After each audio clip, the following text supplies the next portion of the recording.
Welcome, everybody, to another episode of the Most Important Conversations. We have been gone for a while. You may have noticed. Probably it's been a couple months, I think, or maybe a month since we posted anything, but we're back better than ever and excited to be having the most important conversations. And there's one that, September, you and I were talking about this morning that I think is pretty newsworthy. Do you want me to frame it or do you want to frame it? Yes, no, please go ahead. So I've been noticing, everybody, that maybe you've noticed that the world is under an enormous amount of transformative change right now, regardless of how you relate to it, good, bad, how you apply labels. It is what it is. So we've got some wars going on. We've got let's call it the new normal at the moment, post-COVID. Economically, we've gone through a period of incredible inflation. Now inflation is down, but the prices are still where they are. So we had the inflation, it rose the price of everything. Things are more expensive, and now inflation's not gone crazy, but the prices are still high. And if your wages haven't gone up or your earning power hasn't gone up, then you're probably still experiencing the same stickiness and difficulty in paying for things, and you're having to make choices you didn't have to make before in terms of what to buy and how much. And then there's the housing issue. It doesn't matter if you look at United States, Australia, Canada, England, parts of Europe, but especially in United States, Australia, Canada, we can't blame our individual governments for what's going on because it's happening in every country. So unless these three countries got together and said, okay, let's all do the exact same thing, which is possible, but we're getting the same result. I mean, it doesn't matter where you're living. People can blame Biden for the inflation, but Australia's dealing with the same thing. Canada's dealing with the same thing. Biden wasn't president of those countries. So there's something systemic going on. It's a bigger conversation. Anyway, regardless of what caused it, it's happening. And I've been noticing that for entrepreneurs, at least, there's been either a profound interest or an actual physical movement to Asia. Asia's on the rise. Asia, so we're not just talking about China, but China, Japan, South Korea, Vietnam, Thailand, Singapore, Malaysia, Indonesia, all of these countries are experiencing to varying degrees, and they have different sectors that each country kind of has its own thing going on. You think of China, you think of manufacturing. The new tech sector, the new high-tech sector in Asia is Vietnam. And so all of these countries have different things going on, but all of them are experiencing the move from a low income poverty to middle class, and from middle class to ultra wealthy. It's kind of like the way it was in the 90s in the West, in Australia, United States, Canada, and other places. The same growth pattern that we were experiencing, the dot-com boom, all of that stuff is happening in Asia right now. And for entrepreneurs who are truly, when I think of entrepreneurs, September, I think of, and being CEO of CEO Space and being involved in that community for so many years. I'm just kind of going on a bit of a tangent for a second. But when I think of entrepreneurs, I think of, honestly, one of the first people that comes to mind is Christopher Columbus. I think of people who risk and step out into the unknown and into uncertainty, have trust of self, and want to create something new and are willing to take on that risk, right? So in the modern age, I'm not getting on a ship and traveling across the ocean for, weeks, but I can get on a plane and I can go do the same thing in a far off land. And so it's just interesting to me that this is a dynamic that's happening right now. And as an entrepreneur myself, I ask myself, what's in the way? What am I resisting that would have me come to the same conclusion and step out of the comfort zone? I'm not saying it is happening. I'm actually in deep contemplation about what makes sense in this new age. And Asia is feeling more and more like that might be where I go at some point in the next couple of years anyway. So I just wanted to talk about that. Now that's a bit of a topic, but underneath that is the conversation, September, you and I were talking about today, which is that we are 100% responsible for our life. As the creator of our life, we're 100% responsible for it. And that includes where you live, what you do, and your choices. And as an entrepreneur, we really understand that responsibility. So I'll stop for a second there and let you kind of jump in. But that's what we were talking about. And I think it's a great topic for our first podcast in a little over a month. Yeah, it's I think, given what the external circumstances are, the idea that we're responsible for everything in our life can feel like a head scratcher. What do you mean I'm responsible for everything in my life? I can't control that eggs cost $9 a dozen right now. Right. I can't control all of these things. So I think it really comes down to we're responsible for how we respond to what's happening around us more than anything. Those being able to identify the non-controllables and leaning into what we individually find to work for us to help gain clarity and direction in terms of movement of what to do best. You're talking about moving to Asia. I don't hear you saying, I'm moving to Asia next week. This is something that's, oh, it's on my radar. This is something that I can look at. It's something that I can explore. And I think for most of us, we get stuck in how things are working and we want them to continue to work. So in the external world like this, like what's going on politically, globally, is taking place. I mean, we talk about this all the time. The human brain doesn't like change. Mm-hmm. The brain will resist the change. So, of course, mental illness is going to increase. We've talked about that before as well, and how these effects will, some people can't handle those changes to the external world and not knowing what to do with themselves inside their own world because the way that they're doing things is no longer working in the context of the environment that we're living in globally and politically and those parts of things. So the idea that we're 100% responsible for our life, I'd like to hear you say more about that because I think it's a fine line between what's happening in our own little bubble and then how that bubble is engaging with the external world and all of the changes and issues and stress and chaos that's taking place, especially on the political, especially here in the United States with all the political stuff that's going on. We're coming up on election year. We have these two candidates. What can I say about that? There's not really, I mean, yeah. So, how do you control that? And in the real estate market, my mother's been in real estate for almost 40 years now, and every election year it's always slow. But this election year has been particularly slow. It's been very, very painful. The prices are starting to slow down here in Florida. But like you said, if your income hasn't increased, it makes it very difficult to just simply survive. I was talking with our pest guy the other day, and he's an employee. He's a 9 to 5. So for him and his wife are both working 9 to 5 jobs, and they're struggling to just keep the bills paid and food on the table. And he asked me, are you experiencing the same thing? And I said, well, in my environment inside of CEO space where entrepreneurs are, I'm actually seeing more success in our community through our business owners than I've ever seen before. And I found that to be interesting. And I think it's because the nature of an entrepreneur, you got to be scrappy. You got to learn to roll with the punches. You got to be able to pivot quickly. You've got to be able to make non-emotional decisions when it comes to how do I pivot? What is the next best move? Based on what's happening in the external world, what's happening in the different countries and within politics. Do I need to make a move? Does this really affect my business? Or can I move with it? It's just like COVID. I've talked to a lot of our customers, a lot of business owners, and I would say out of 50 members that I spoke with, maybe 2 did not do well through COVID, but everybody else is saying COVID was the best thing for my business. Yeah, I had that experience too. Actually, I had a great period of growth and expansion through COVID.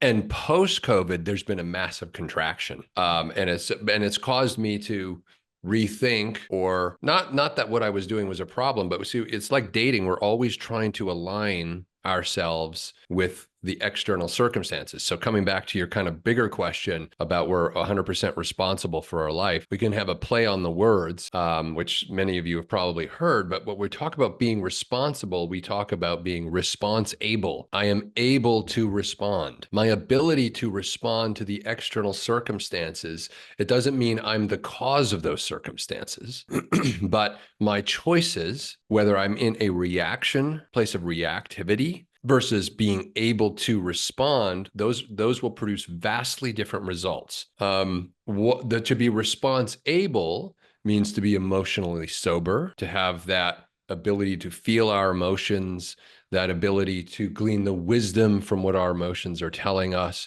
and to combine the wisdom of those emotions with the wisdom of our intellect, with the wisdom of our knowledge base, and to come up through that sort of formula to come up with a response that is in alignment with our intention and that we are able, because we have trust of self, to carry out. So that's what being 100% responsible. Most people hear responsibility through the lens of blame, right? Like, I'm to blame for this thing. I'm the cause of this thing. No, being responsible means this thing happened, and it may have been because of choices I made in the past, but hard to, kind of like we were saying earlier about presidents, you can't pin the blame on an individual person over a 4-year cycle. You can't pin war and the machinations of the economy. The economy is like trying to predict the direction of the economy. When you think of, there's no such thing as an economy. Let me start with that. The economy is a measure of mass human behavior. So it's not like this external thing that is like we can point at. We're the economy. Our choices are the economy. What we choose to buy and not buy, how much we choose to spend and not spend. We collectively, as a system, are the economy. So the economy is a snapshot of us. At any point in time,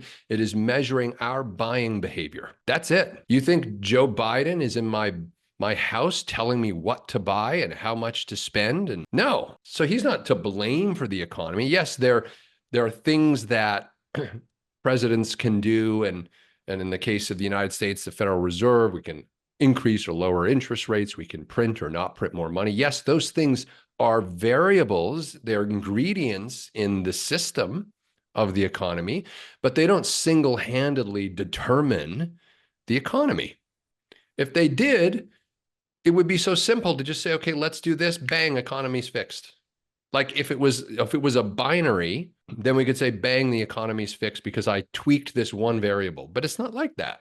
And it's not like that in our life either. So maybe there's choices that we made in the past that have, our life is a complex system of interactions of variables. So our choice is a variable in the system, but it's not the singular binary cause. So for us to sit and blame, oh, I shouldn't have done that because look what happened. Wait a minute, you did that, but that's not the singular binary reason why now your life looks like this. You did that, other things happened, other people did things.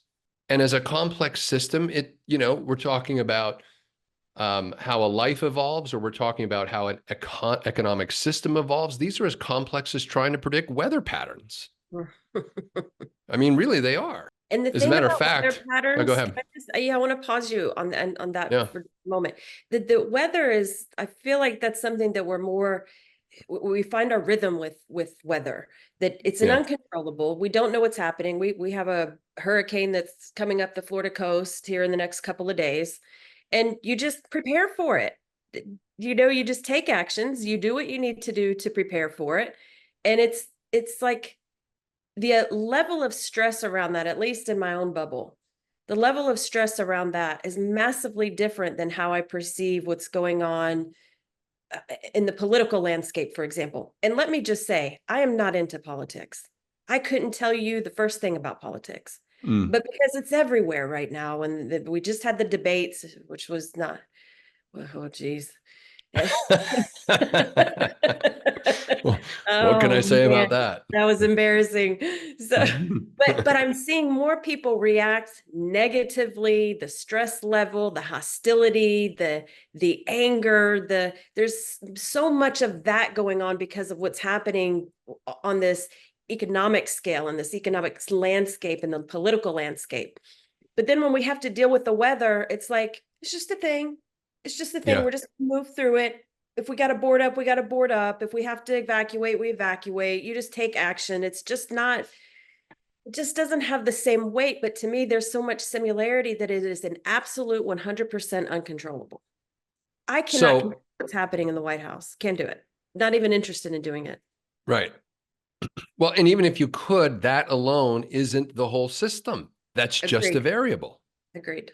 right? So coming back to your question, though, let me ask you, what do you think the difference is? Why do we relate to weather different to almost anything else in the rest of our life? The thing that comes to mind is that we are part of nature. It's like it's part of our DNA. It's where we come from. It's the thing that grounds us. We're talking about how trees have their own communication system through their roots. They communicate with each other. There's this unforced ebb and flow within nature that if you can tap into the rhythm of that is very grounding. It's very jarring. I mean, it's very not jarring, it's very grounding, and it can become very peaceful and very relaxing. And it's very difficult to find a rhythm like that in these systems that make up our world, the laws of the land. And there isn't a natural rhythm that is part of our DNA and part of who we are in that system. So for me, I tend to lean into nature. If I'm very stressed or worried about something, just simply walking barefoot is enough to ground me. What can you do around these other systems that would say, I'm feeling very stressed and ungrounded today. What can I do to lean into that system to help me feel grounded, to help me feel centered again, and to help me find a point of clarity? Mm. Okay, so let me use what you're going with here. You said that we are nature. Yes. Okay. What human history tells us is that it is human nature to organize ourselves and to develop systems inside of which become the conditions of how we operate our life. So we develop economies, we develop political models, we develop political parties, we go to war, we love, we hate, we fight, we do all of these things. And so I would say that it is the nature of human beings to do what human beings do in the same way that is the nature of a flower to do what it does and a bird to do what it does. So number one, we have to kind of, I'm agreeing with you and I'm saying, if we can relate to nature as a natural phenomenon, that's just, and the weather is part of that, and it does what it does. What you're saying in that breath underneath is, I accept the fact that I cannot control the weather. And because of that, I got nothing going on about it. I got no stress. I don't have the belief I could even do anything about it. So because I don't have the belief I could do something about it, or because I'm not looking at it and saying it shouldn't be, the weather is. It's not whether it should or shouldn't be, it just is, right? So we we accept in philosophy what they refer to as the isness of a thing. Mm-hmm. It is what it is kind of how it would show up in our common parlance, in language. So it is what it is the way we relate to the weather and much of nature. And so because we can approach it from that place, we have no stress, because stress is the emotional experience we have when we feel we ought to be able to control a thing and aren't able to, and therefore aren't able to produce the result that in our fantasy, in our mind, we believe we actually can produce. And so that's how we relate to nature. Now, what if we related to human nature as though it were the weather, right? Because if we are nature, so that's premise number one, and we can agree, maybe you don't agree, but from my perspective, if we are nature, and the nature of what it means to be human, externally at least, is how we organize, how we interact, how we war, how we love, how we do all of these things. And it's been that complex ever since we started writing the history books. So I'm going to guess that what's happening just is that the nature of human beings is to do all the things that human beings are doing. And that becomes the isness of the human nature. And so the aha moment in this is, I'm creating my own stress because human nature is, and it's my choice to relate to human nature as though it's 100% controllable by me. So if I related to the weather that way, I would be totally freaking stressed. I'm choosing sun and it's raining. What the hell is going on here? Right? Yeah. But I don't do that because I've accepted the weather's the weather. Nature is nature. It's our lack of acceptance that human nature is what it is that has us all up in arms and anxious. And incidentally, as a total side note, how crazy are we? After nature is nature and does its thing, say like a hurricane, and a building, say, falls down, we're so neurotic about control of the external world that we then say, someone's to blame for this building falling down, right? Who's to blame? Find the engineer, find the builder. We're going to sue them. No, the building fell because it got hit by a hurricane. And we can't perfectly do everything, right? Imagine if we had the same level of neurosis about the way we want to control the external world, and we reframed it and focused, and we're completely neurotic about developing the self, developing our own being, developing mastery over our mind, developing our emotional sobriety. If we were as neurotic about that, man, we would be flying. We would have so much success, so much power, so much alignment, but we're focused on the wrong thing. We're focused on trying to change nature, both the natural world and our human nature. We're focused on trying to change it versus accepting it the way we accept the weather. Well, there's layers to that. We have, you speak about, you believe that we are on the brink of a mental crisis like we've never Mm-hmm. seen before. Yeah. And there's so much unhealed trauma within ourselves that if we had all day long to work with a coach to help us overcome those triggers and the things that upset us and stress us out and make us argue with our spouses, life would be great. I mean, it would just be great. You got somebody there working with you, you're understanding yourself, you understand your emotions, you understand what you're doing inside your body and your mind, and you have emotional intelligence and emotional sobriety, and that would be lovely. That's like a fantasy world, but it's not that way. You could be in relationship with somebody for a long time, and they have their world that they're in and you have your world that you're in, and you're just trying to blend these two worlds together and work as a team. But unfortunately, sometimes stress causes people to pull apart. Well, actually, it doesn't cause people to pull apart. Stress is the, stress is the emotional and energetic manifestation of the thing before the stress, which is trying to control the other person. And when you So can't control them, you get stressed. It's the same mechanism. Stress is directly related to our neurosis and belief that we can control the variables of life. In a relationship, same thing applies.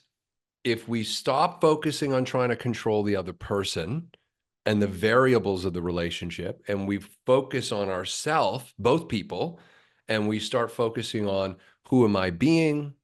How do I become each day, a closer manifestation of the person, of the being that aligns with the intention that I have for my life, what I want it to look like, feel like, operate like. If all my focus was on myself, this is why I always tell people, be selfish, but not in the way we think of it.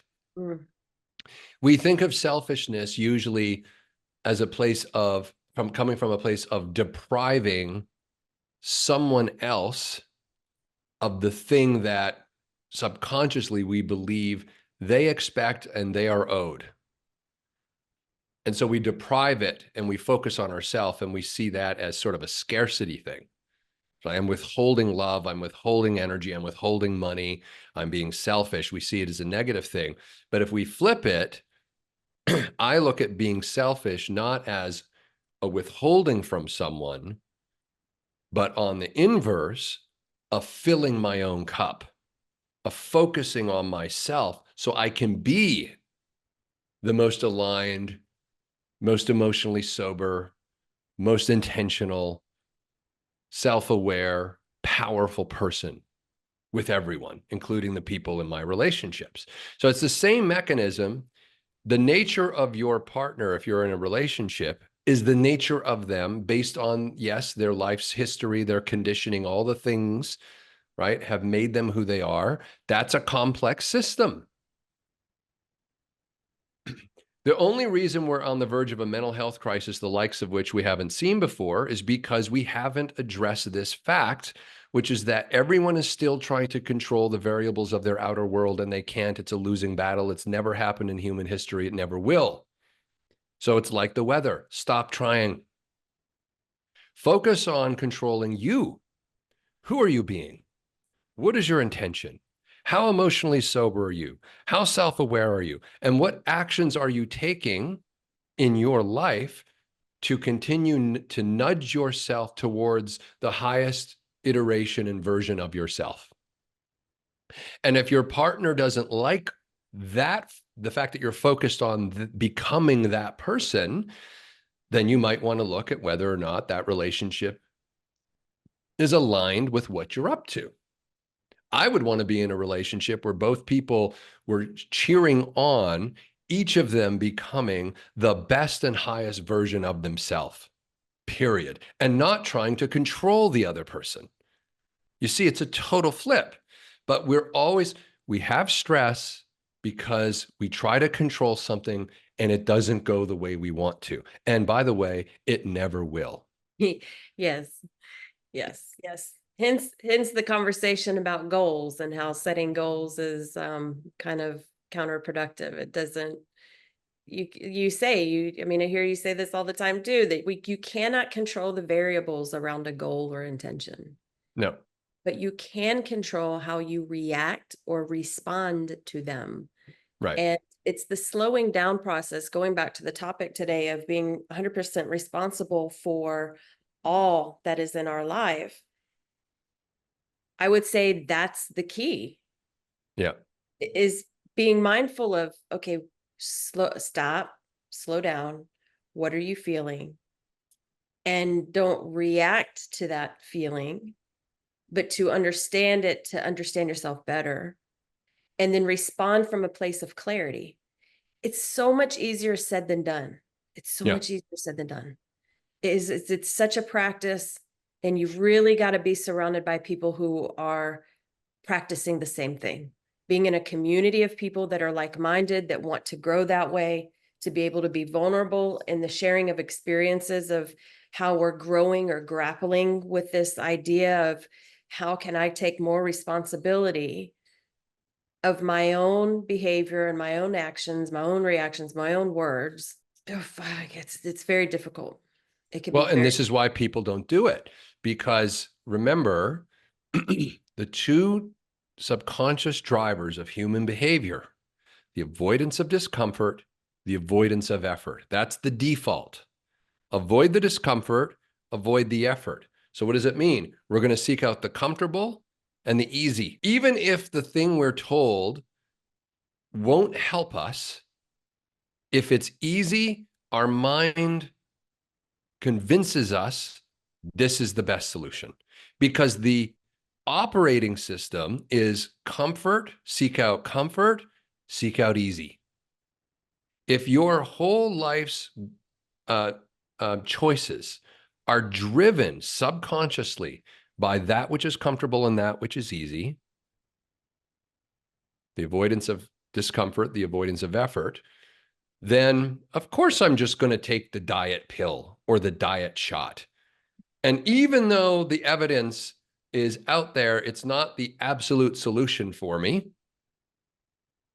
My brain's, as far as my brain's concerned, yeah, but it's easy.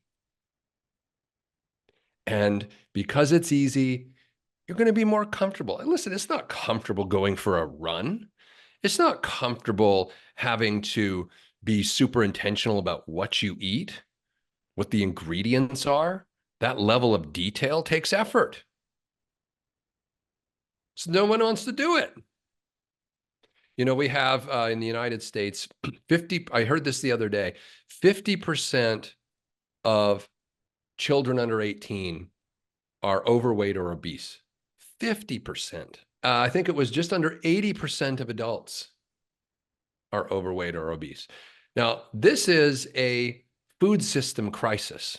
Yes. Yes. It's a Yeah. it's a food education crisis. It's a food system crisis. Um, Total tangent, but you know, all the tobacco companies did was invest in packaged foods and refined foods after tobacco collapsed. Mm. So what were they really good at doing? Making something addictive so that you did it over and over and over again. What have they done to our food? Completely filled it with fat, sugar, and salt, which is like cocaine in the brain, literally. I'm not even making that up. The receptors of the brain for fat, sugar, and salt are as powerful an addiction as if you were a cocaine addict. Oh, I believe it. Those Dairy Queens are just, Right? they got a So, hold of me right now. yeah. Well, and it's not, so everyone listening, it's not a blame thing on you. Understand you're trapped in an addictive mechanism. And the pill or the shot is not the solution. You got to rewire this. What does it take? Effort and Mm, discomfort. mhm. Yeah. So this is the linchpin. And it's It not triggers a necessary moment of happiness.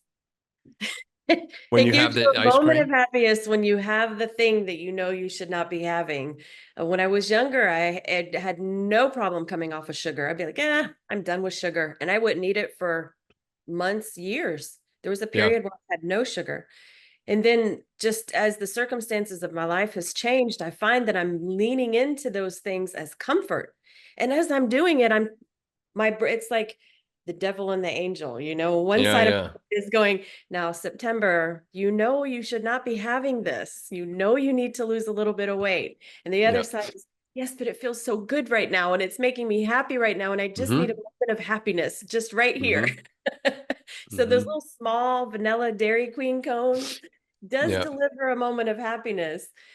However, however, the ripple effect is not a happiness. The ripple effect No. is, holy cow, I've gained another 2 pounds.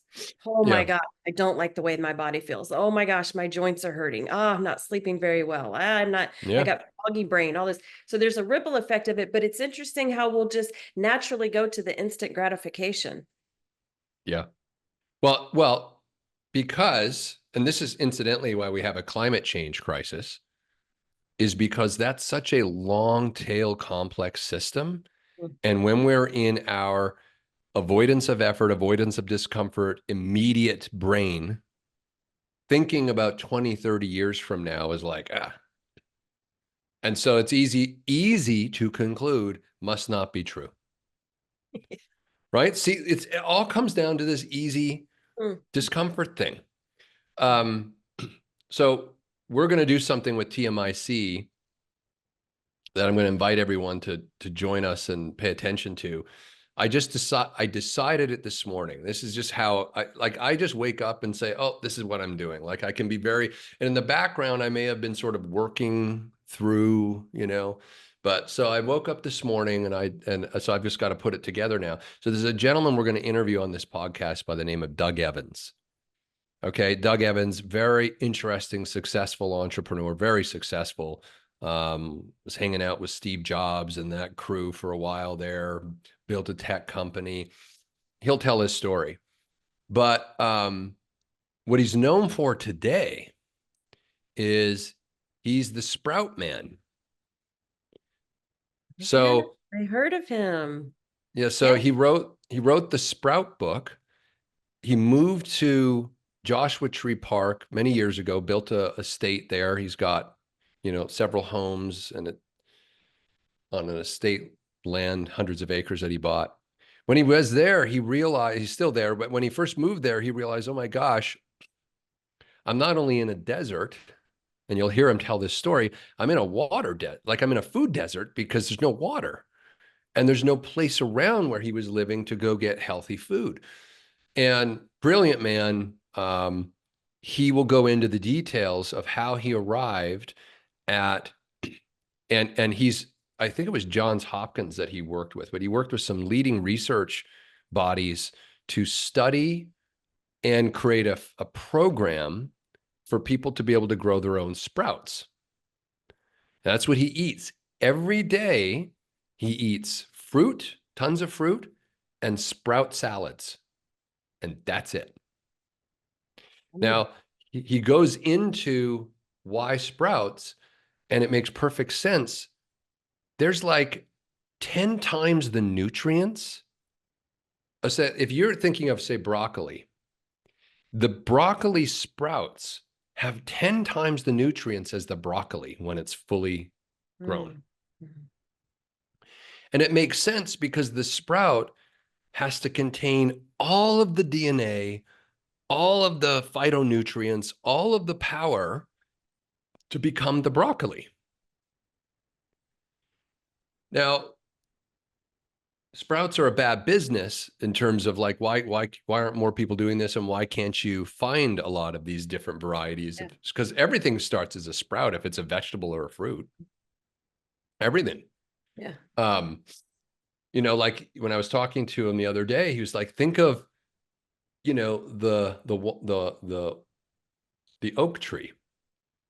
Mm. So it drops a single acorn, and out of a single acorn can become the entire massive tree with tens of thousands of other acorns. The power inside of the seed, which is what a sprout is enormous. So he's been eating this way for, something like 20 years, something like that. And he's like, I think he said he's 58 or 59 this year. I think he's 59. I was just talking to him recently, and he's like a marathon runner. He runs, 5 miles a day. He does 100,000 push-ups a year. He looks like he's maybe in his early 40s. And yet his genetics, because everyone's going to go, oh yeah, but that's just your family. No, his father died young from heart disease. His brother has had 3 heart attacks and 2 strokes. Mm. He's in a permanent care facility right now. Like he said, my brother's not going to be with us much longer. He's like, the genetics of my family are awful, right? Um, and so anyway, it all comes down to what you put in, right? We have this saying, you become what you eat, right? Garbage in, garbage out kind of thing. So anyway, but coming back to what we're talking about being responsible in your life. He was able to respond to the external and internal dynamics. If we're talking about genetics, he made a choice that was not easy and was not comfortable. I mean, to just eat sprout salads and fruit. And he's developed an entire system and technologies to make it as easy as possible for people to transition their life. So coming back to what we're going to do, I'm going to go on a 6-month sprout salad fruit only diet. I'm going to take my measurements, blood tests and all this stuff. And we're going to work with one of our TMIC members as well, Sean. So I'm going to have Sean and Doug working with me to turn me into a fitness machine on the exercise side with Sean. And then on the diet side, I just want to see what happens. I'm just curious, you know? and others can follow and see what happens. And maybe this is, but I want it, the intention of it is to encourage people to know that responsibility is not blame. Responsibility is your ability to respond. And that begins with realizing that you don't control the external factors. So I don't control the food system. I can be mad as hell that I'm being sold fat, salt, and sugar, and that most of the companies that control the food system are former tobacco company scientists and people who created that industry to make me addicted to the things that are killing me. I can be mad at that all day long. It's not changing it. Mhm. Mhm. So my responsibility is to say, I will not participate in that. I'm going to do my own thing versus trying to control the weather of food. Mhm. This makes me think about problem versus condition with the Yeah, design shop. I remember, exactly. is this a problem that could be solved, or is this an ongoing condition that needs to be managed, or Yeah. internal solutions need to be created? I like what you're saying about the sprout man, and what I automatically go to is being in the grocery store and seeing somebody who has obviously severe diabetes, and everything that's in the buggy is processed food, highly processed food, and Coke or Mountain Dew, Yeah. all the terrible things. And it's, I'm, I, I'm, I'm so confused by that. I have such a hard time understanding that, Yeah. because if you have this condition, if you have a medical thing, listen, I think I've shared before that my father was a naturopath, Mm-hmm. and the body is just this amazing machine and system of its ability to heal and to replace organs and to replenish itself. But you got to put the right things in order for those things to happen. Right. And I think to myself, if I were ever diagnosed with diabetes, what would be my very first thing I would change? And that would be my diet, because it's where it all Mm. comes from. Yeah. And it is uncomfortable, but in situations like this, for me, it's like, okay, diabetes path is horrific. That is not a way to live and enjoy life. It's Mm-hmm. just not. It's uncomfortable, it's painful, and I'm talking about severe diabetes. Yeah. And to be able to make a shift and stop eating so much processed food and to change your diet empowers you to take control of your life and for you to determine what direction your health is going to go in. But when I see that, I'm thinking, why are you just laying there and taking it? You can do something about this. You can be better. You can be not as severe. You can walk without being in those little motorized buggy cart things. And Mm-hmm. I don't feel as if I'm coming from a place of judgment. It's truly a place of curiosity of, why are you not taking control over this thing in your life that is totally controllable Yeah. in a lot of scenarios? Now that being said, I can look at my own life and say, well, I'm just laying there and taking it. I'm not making any different choices. I'm not putting in the effort that I need in order to make the shift and the changes that I want. Listen, I am not the pot calling the kettle black here. Mm-hmm. I know that I need to take better care of myself, but I every day choose not to do so. I Yeah. don't So have that's a where, health issue that's yeah. saying you need to Well, be this lifestyle. is the thing though. Don't wait for the health issue to materialize. Agreed. Right. So in those moments when you're sitting in the Dairy Queen drive through, right? Yes. The deeper question is, see, as you were saying earlier, I just want that moment of happiness. Yeah. Well, your happiness, your or lack of happiness is not because of a lack of Dairy Queen. No, it's So deeper than that mm, is, what is the thing that is creating the state of unhappiness? Let's get to the root, right, of that and address that. But again, we all have had moments, and maybe we live our lives like this. I'm working my way out of it. But we all make the mistake of trying to control the variables we can't control and don't control the variables we can. I can control what goes in my mouth. I can't control a food system that is making most of the food choices toxic and unhealthy. I say most because I can still eat vegetables. I can still eat complex carbs. I can still prepare my food in a way that isn't laden with salt and fat. You know, a friend of mine is just, we're getting on to food, but all of this is under the banner of the ability to respond. So what do I have control over? I have control over my health, believe it or not. Do I exercise and what do I eat? I have a friend who, his family, they're Italian, they live in Italy, and they have olive tree groves and they press olive oil. And so I was talking to him, and you know, all of the oil that gets imported into the United States has to be pasteurized. So pasteurization is when we heat something up above the point when bacteria can live. Okay.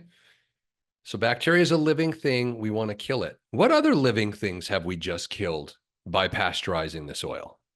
Good Maybe bacteria. living, yeah, maybe good things that we need as Yeah. well. So we've essentially denatured all oil and made it essentially having deprived of its health benefits, number one, whatever those would have been.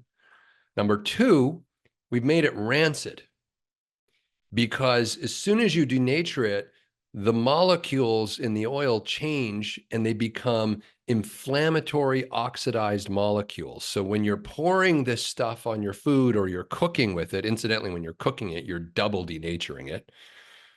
We should all throw our frying pans out, because literally, I want you to start thinking of eating fried food and anything with oil that's not unpasteurized as pouring poison down your throat, because essentially it is.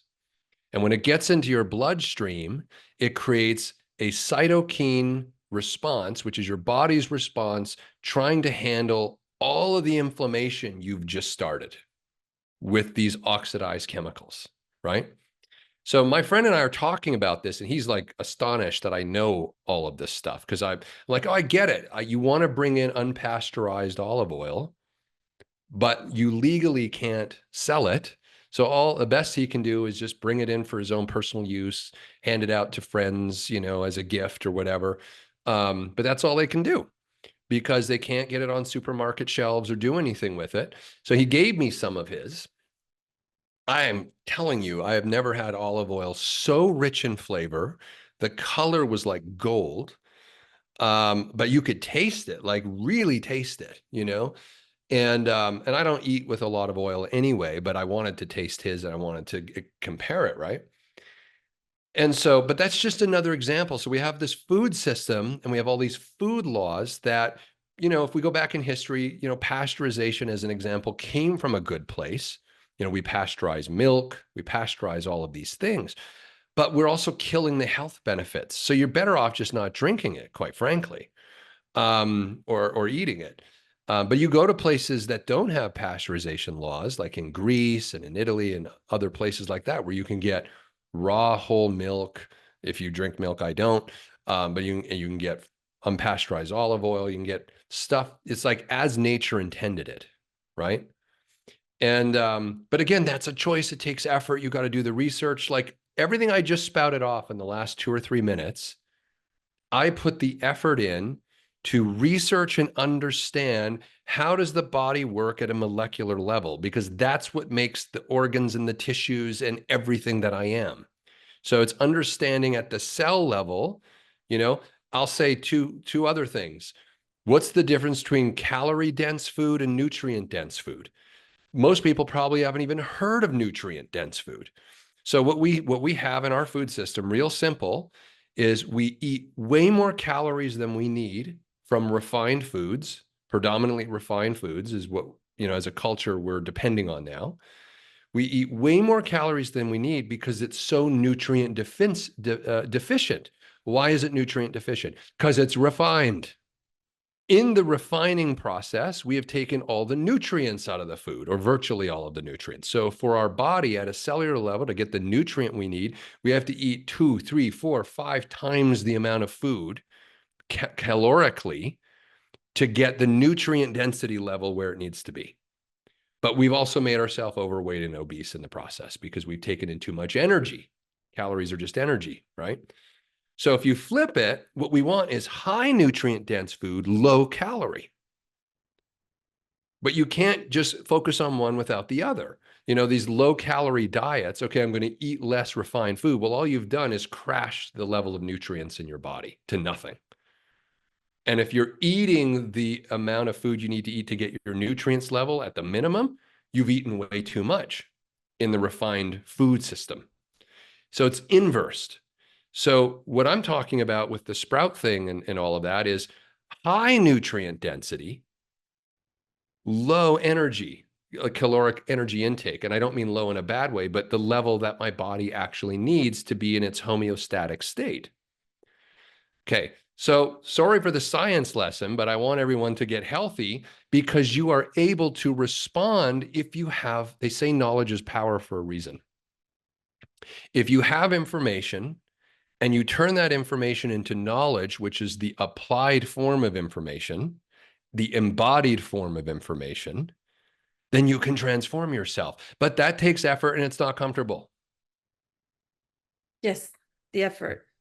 I mean, especially when you get in the beginning, like anything new, it feels so overwhelming and it feels like you have so much to learn. And oh my gosh, am I ever going to get through it all? And am I ever going to learn it all? And how do I know if this is the right source of information? And well, this guy says that, and but this lady over here says this. And how do I know which one is true? So then you got to do research that dives into that even further and have conversations and talk. It's a lot of effort. It is a lot of effort. It's a lot easier to just go drive up to the DQ and get yourself a small vanilla cone. Yeah. Well, you know, this drink I'm sipping on here, Yeah. I call it my Bali drink because it's the ingredients of what I ate every single morning, or part of what I ate every single morning when I was in Bali, which I started with 2 massive fruit plates. So there's no sugar in this.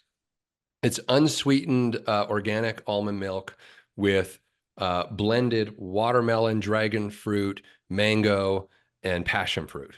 Okay, that's what's in it. This thing is so sweet. I mean, you talk about DQ, that's why I'm bringing it up. This Yep. is as sweet as a Dairy Queen ice cream, but there's no added sugar. It's just blended fresh fruit and unsweetened organic almond milk. That's it. And I'm going to make it for you one day. And you're going to be like, holy crap, what the hell? I drink dessert every day for breakfast on top of my oatmeal and you know, other fruits and things that I eat. So, but you can have amazing tasting food if you put in the time and effort to figure it out. And this only takes me 5 minutes to make. It's nothing. And the tie in to the dietary conversation here is that this is a perfect example of how we're responsible for our health. You've shared openly about your heart health journey, and you were diagnosed with heart disease, and you immediately changed your lifestyle. You That changed night. that Yeah. night, changed your Yeah. food, your diet, and you've stuck with it. And your from I think the last update that you gave was that your heart disease is no longer present. Am I understanding? Did I get that right? Well, I'm headed in the right direction. It can Okay, take a few years for it to get back to nothing, but I'm headed in the right direction. Yeah, the numbers crashed, like the cholesterol numbers. good. So much, they got so low within the first 5 weeks because of this dramatic change to my diet that my doctor was like, holy crap, like he has never seen anything like this before, right? But I don't think most people, when they are faced with something like that, truly step up and take it on, Mm. No, no, you no, no. know? There's a pill for that. Yeah, I don't want the pill. I I don't don't take the pill. either. Because then you'll have to take another pill to offset the things of that pill, but then you'll have That's to right. take another pill to offset those things of that pill. It's just this vicious pharmaceutical cycle, which is what Hippocrates I said, let believe. food be thy medicine. Yes. Yes, Yeah. yes, yes. And that is why I just cannot understand why the food and the drugs are in the same administration, Yeah, because yeah, yeah. then food Isn't is that medicine. interesting? So if we can control the food and make it our medicine, then you'll have to take more of our medicine. Right. I think it's just that doesn't, it's an oxymoron to me. Why is our food in the same administration as our drugs? And Yeah. I'm not against pharmaceuticals. I think that there's a time and a place for it, but Hmm. it's not every time and it's not every place. Um, Instead of, there's some studies going out about Xanax and the effects on the brain, and how Hmm. long-term use of Xanax is causing dementia. It's damaging the brain. Right. The alternative natural remedy is an amino acid called L-theanine, Hmm. and it works perfectly, just like a Xanax does. But you're just adding the amino acid nutrient into your body Yeah. versus taking something that's going to slowly destroy your brain. Another great example, all of our listeners will enjoy, I'm sure. Let's talk about Viagra. Oh, Do you know why I want to talk about it? no, I Because do not. there's a natural Viagra that's existed for all time. And of course, the drug companies don't want to educate people in this because it kills their business model. Sure. But um, if you take L-citrulline, which is another protein, Mm, natural in watermelon, incidentally, watermelon has the highest level of L-citrulline in it of any fruit. But you can also get supplements, L-citrulline supplements. And by the way, all supplements are not equal. So, I generally find you want to pay attention to what what are their manufacturing processes. This is all stuff that's findable if you want to put the effort in. Anyway, just as a side note. Um, and I don't think you're going to find low-grade L-citrulline because it's more expensive to make anyway. So it's only certain companies that will produce it. But L-citrulline is a precursor to the release of L-arginine in the blood. So L-citrulline converts when it metabolizes into the release of L-arginine, which is another protein. Okay. And what L-arginine does is it is a blood vessel dilator. L-arginine is what we need when we go from hot to cold environments, for example, for our blood vessels to expand or to contract, mhm. right? Well, that's all that's happening with an erection. Sure. It's the relaxation of the tissue and the expansion of the blood vessels, the dilation of the blood vessels.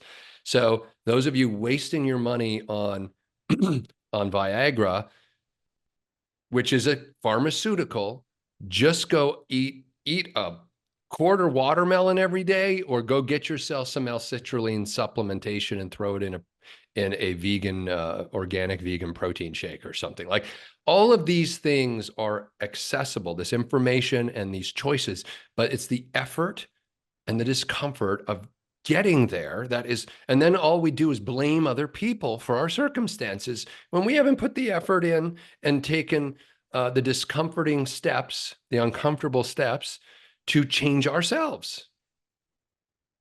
Agreed. You're a victim in your life if you are not taking responsibility. You are not taking the option of your ableness to respond to your own life. I experienced that. I'm Yeah. aware of, yeah, Well, we've to, all been there. yeah, yeah, Yeah. yes. But I'm sure there's still other areas that you could probably Tons, do something different in your life if tons, you were called to. tons. Sure. Yeah. Yeah.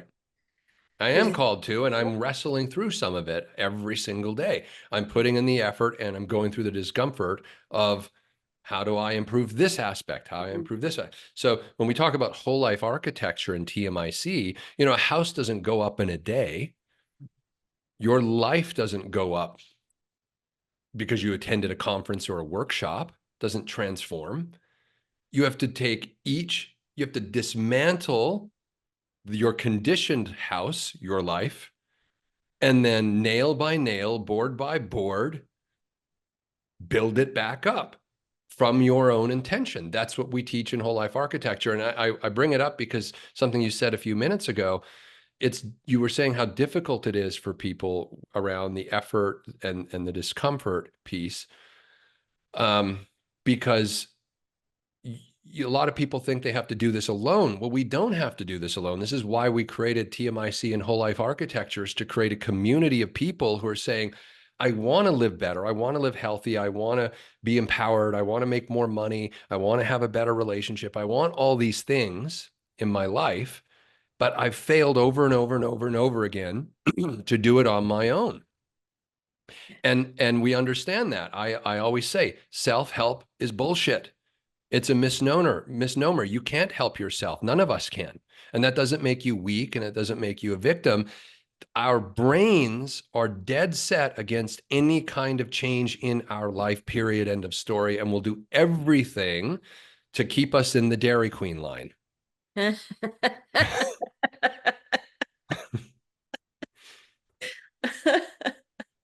It's a Because gift. it's what it knows.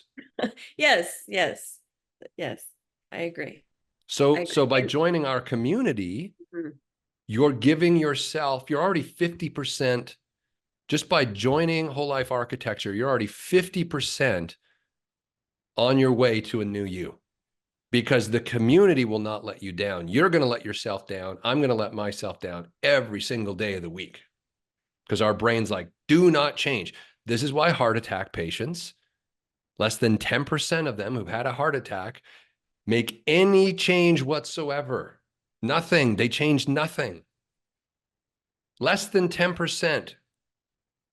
So 90% make no change, and less than 10% will make some change, right? And your life is on the line there. Yeah. So if that's not evidence that our brain will keep us trapped, and that's why we need community, that's why we need to work with other people. We need a system, we need a method, we need community. We have all of that in whole life architecture. That's the point. I just, I think, what am I, we're 24. So I'm in my fourth year with the whole life architecture program. And um, it's my most favoriteest part is the community aspect, Mm, because I don't feel like I'm alone. I feel like I can share what needs to be shared. And I notice that the other people in our community feel comfortable in sharing so that they can grapple with it, understand it better, get a different perspective, be vulnerable in sharing. We did the what was it called? The Irish, what was that exercise that we did on our last one, where we were silent for 5 minutes and people just spoke and Oh, there was the Quakers oh yeah, conversation. Quakers conversation. Yes, yes, yes. That was eh, that was incredible to do that, to hold space for Mhm, somebody. And while I didn't speak, it was just what the people were saying. I could so relate to what they were feeling and what they were going mm, through that week. It was interesting. It was also a very full moon, and it was a very yeah. magical moon that we had recently. It was Mhm, the harvest moon and a super moon, and there was one other thing, but it was just to allow somebody to say, I'm very tender today. I'm dealing with the loss of my mom. mhm, And to not have to engage in that and say anything in return was just lovely, to hold the space for that. And mhm, then throughout the conversation, the vulnerabilities that showed up. I'm feeling shame because I haven't done this, and I know I need to, but I'm just feeling some shame around that. mhm, And to be able to just simply get it off of your chest. I mean, my gosh, that's half the battle. When you go to mhm, therapy, the biggest thing about therapy is that you're talking about it. You're getting it out of your system. You're purging it from you through your mouth, through the words audibly, and what you're saying, you're able to purge it out of you, even if it's just a little bit here and there. And when we mhm, don't do those things, it's like a pressure cooker, and it just builds up and it builds up and it builds up, and we do erratic things and we have erratic behavior and we don't take care of ourselves and we're self-destructive and we sacrifice and sabotage ourselves and all of that. So to have a community that you can go into that is all working towards the same level of growth, that we're all trying to understand ourselves better, we're trying to to grow who we are, expand our life, expand our awareness, widen our perception. Perception is everything. Perception Mm-hmm. is reality. That's your own little Mm-hmm. bubble, and that's the life that you live. And two people can be having the same exact experience, and one person's going to handle it differently than the other person. Mm-hmm. And to be vulnerable and transparent in a community around this particular topic, I could not be the amount of gratitude that I feel it's difficult to explain, that Mm-hmm. is a resource and something that's accessible is Yeah. so refreshing. And I'm so grateful that you put it together and allowed me to be a part of it. Thank you. Well, I'm solving my own problem. Yeah. I That's the think that way reality. about CEO space. Yes, I'm Yeah. solving my own problem. Yeah. Yeah. Yes, And that's entrepreneurialism. yes, that's Entrepreneurs see their problem, and instead of just tolerating it, yeah. they go out and try to create a solution for it, Yes, yes, right? yes, And they're yes. driven because it's them. Mm, So I want to optimize my life for total alignment, total personal power, total personal health. And I struggled for years. I was a victim for years. I blamed everyone and everything and every system and every circumstance. It was always someone else's fault for years. And about 15 years ago, I made the decision this was intolerable to me because I wasn't getting better results. And so I started to get really curious, what's going on? What is going on in my head, in my brain, that is keeping me trapped like on a hamster wheel? mm, I've just spent most of my life blaming other people, and my life's no better today than it was then. So obviously, I'm not addressing the fulcrum, mm, the actual lever that I need to be pulling on to actually get a different result. And so that led me on the journey to to to discover and then to take what I discovered and to formulate it into a program that's not just about hype. It's not just about giving you a dopamine hit, but it's about actually, that's why I call whole life architecture the after the hype program. After you've tried everything else, you've collected the business cards, you've got the free books, you've got the dopamine and oxytocin hits, you made some new friends, you're going to change the world, and that was 13 years ago and nothing's happened. When are you finally going to say, it's not about out there, it's about what's in here? And I know I can't help myself because if I could, I would have already done it. Stop lying to yourself. And that's what I came to my own conclusion. I can't keep lying to myself. We need community. We need to support one another. We need a system. We need a method. And we need to stay consistent with it. And the transformation happens when you do that. mm. If you're willing to do what it takes, it'll always take less. Few of us are willing to do what it takes because what it takes is not going to be comfortable and it's going to require effort. A lot of effort. Yeah. Not just a little bit, like, hey, I need to send this email. No, it's a lot of effort, and it's the commitment to that. But when you're in a community of people who've said, you know what, I'm willing to do whatever it takes. I'm You know what's willing. funny though, September, about what you just said? Mm, How much effort does it take? And I asked myself this question, so I'll frame it to myself. I asked myself, how much effort and energy, emotional energy, mental energy, is it taking me to hold on to from my place of ego for how right I am about it's the goddamn government. It's mm, the people up the street. It's the person that never gave me my shot. Whoever I'm blaming and staying in victim land with, how much energy and effort is that taking me? I heard Osho one time, he gave a great teaching. He said, hold your fist like this and grip as hard as you can. So it's like us gripping onto an old identity. This is who I am. This is who I am. I will not change. It's someone else's fault, right? How long can you do this for?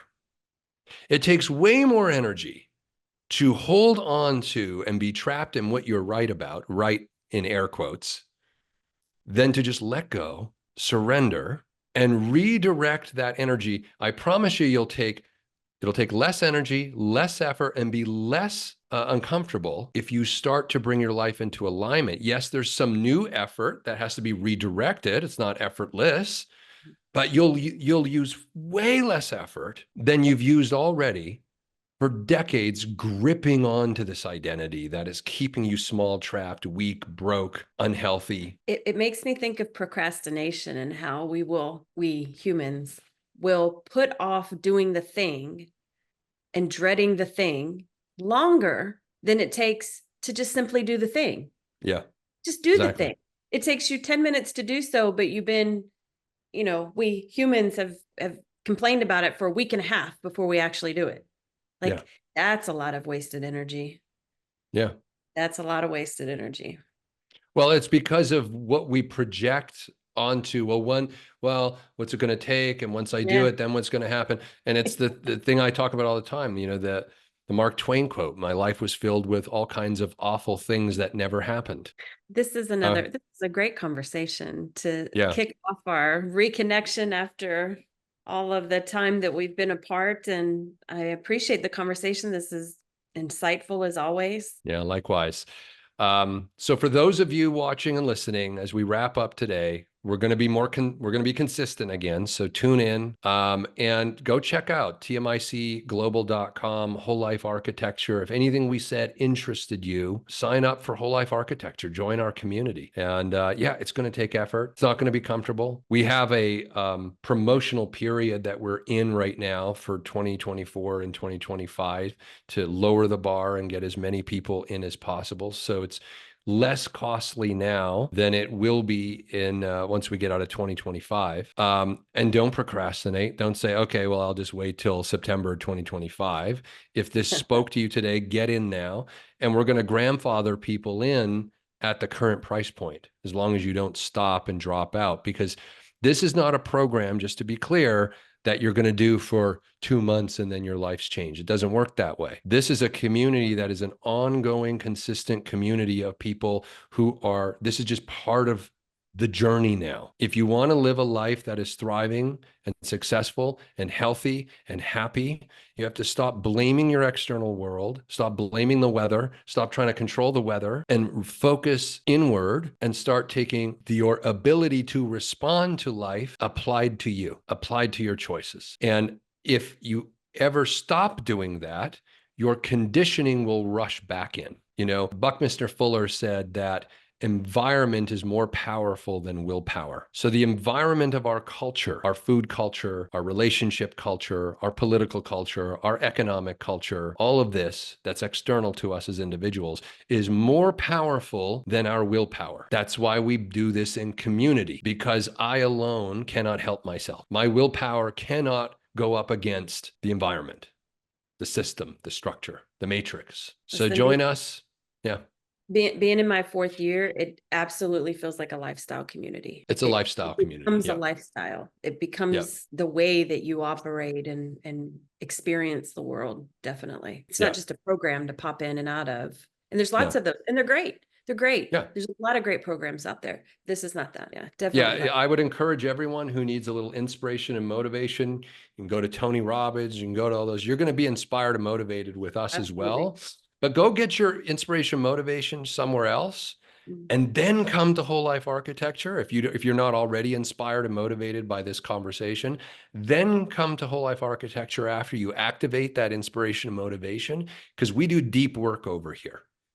It's about transforming. It's taking down the house, the architecture of your life, and rebuilding it. You rebuild it according to your intention, according to your vision for yourself. So there's a little infomercial for you.